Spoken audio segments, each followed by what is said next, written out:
Finissons ce journal avec un lieu insolite dans le Tarn, les Folies Fermières. Ce nom vous fera sans doute penser aux célèbres salles de spectacle Les Folies Bergères à Paris. C'est le premier cabaret à la ferme de France, une union improbable entre éleveurs et artistes. Regardez plutôt à Garrigues, Oriane Dufaux avec Robin Duroux.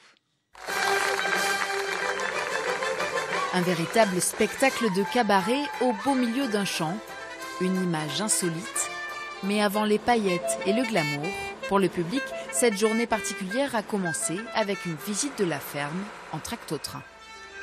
En tout, on a une centaine de bovins.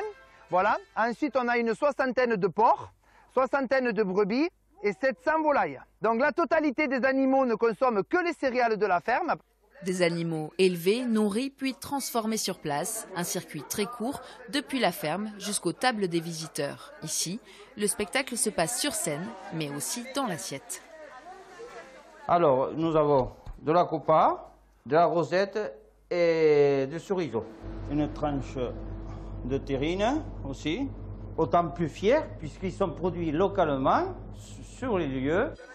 Il y a de la couleur, il y avait du vert, il y avait le saucisson. Je trouve que c'est bien de manger local, de manger les produits de la ferme.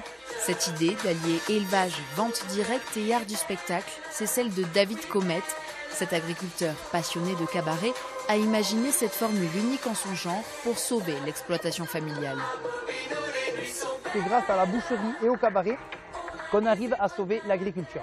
C'est un choix qu'on a fait, agriculteurs, tous les producteurs partenaires et les artistes, dans un combat commun, c'est le combat Folies Fermières, le fameux challenge, de travailler main dans la main pour essayer de sauver le dernier élevage de notre commune rurale. Parce que malheureusement, aujourd'hui, il ne reste plus qu'un élevage chez nous.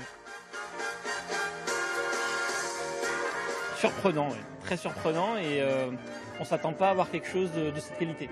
Il y a eu de l'émotion à un moment donné, mais très très bien. Une histoire incroyable qui va être adaptée au cinéma. La sortie du film est prévue l'année prochaine.